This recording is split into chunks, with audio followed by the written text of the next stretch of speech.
Friends, नमस्कार. मी doctor Aparna. Healthy life या YouTube चॅनलवर आपणा सर्वांचं खूप खूप स्वागत. आज आहे 5 सप्टेंबर शिक्षक दिन. त्याबद्दल आपण आज शिक्षक दिनाबद्दल माहिती बघूया आणि हा शिक्षक दिन 5 सप्टेंबरलाच का साजरा केला जातो याबद्दल माहिती जाणून घेऊया. दरवर्षी 5 सप्टेंबर या दिवशी शिक्षक दिन साजरा केला जातो. भारताचे माजी राष्ट्रपती डॉक्टर सर्वपल्ली राधाकृष्णन यांच्या जन्मदिवसाच्या निमित्ताने शिक्षकांप्रती सन्मान प्रकट करण्यासाठी हा दिवस साजरा केला जातो. गुरु यांचं प्रत्येकाच्या जीवनामध्ये महत्त्व असतं. समाजात त्यांचं एक विशिष्ट स्थान असतं. सर्वपल्ली राधाकृष्णन शिक्षणावर विश्वास ठेवत असून ते एक महान दार्शनिक आणि शिक्षक होते. त्यांना शिक्षणाप्रती अत्यंत प्रेम होतं.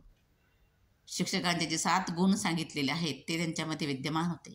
ते म्हणजे विद्वत्ता, दक्षता, शील, संक्रांती, अनुशीलन, सचेतत्व आणि प्रसन्नता. हे 7 गुण शिक्षकांचे सांगितलेले आहेत. एक आदर्श शिक्षक म्हणून त्यांच्यामध्ये सर्व गुण विद्यमान होते. या दिवशी संपूर्ण देशामध्ये भारत सरकारद्वारे श्रेष्ठ शिक्षकांना पुरस्कार देऊन सन्मानित केलं जातं.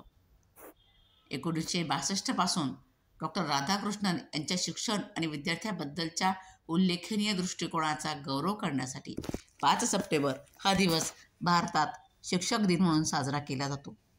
डॉक्टर सर्वपल्ली राधाकृष्णन यांच्याशी संबंधित काही गोष्टी आपण जाणून घेऊयात.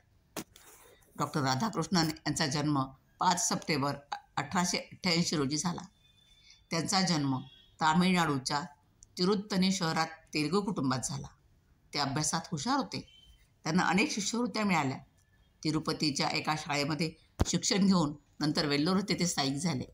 राधाकृष्णन यांनी ख्रिश्चन कॉलेज मद्रास येथे तत्त्वज्ञानाचा अभ्यास केला. ते भारताच्या इतिहासातील आतापर्यंतच्या महान फिलॉसॉफर्सपैकी एक मानले जातात. पदवी पूर्ण केल्यानंतर डॉक्टर राधाकृष्णन मद्रास प्रेसिडेन्सी कॉलेजमध्ये तत्त्वज्ञानाचे प्राध्यापक झाले. काही दिवसानंतर मैसूर विद्यापीठामध्ये प्राध्यापक म्हणून त्यांनी विद्यार्थ्यांना तत्त्वज्ञान शिकवायला सुरुवात केली. डॉक्टर राधाकृष्णन हे 1952 ते 1962 या काळामध्ये भारताचे पहिले उपराष्ट्रपती होते. 1962 ते 1967 या काळात ते भारताचे दुसरे राष्ट्रपती होते. 1949 ते 1952 या काळात ते सोव्हिएत युनियनमधील भारताचे राजदूतही होते. डॉक्टर राधाकृष्णन यांनी 1939 ते 1948 या काळात बनारस हिंदू विद्यापीठाचे 4थे कुलगुरू म्हणूनही काम पाहिले. 1984 डॉक्टर राधाकृष्णन यांना मरणोत्तर भारतरत्न पुरस्काराने सन्मानित करण्यात आले. असे डॉक्टर राधाकृष्णन यांच्या जन्मदिनी हा शिक्षक दिन साजरा केला जातो. सर्व शिक्षकांना सादर प्रणाम, साष्टांग दंडवत.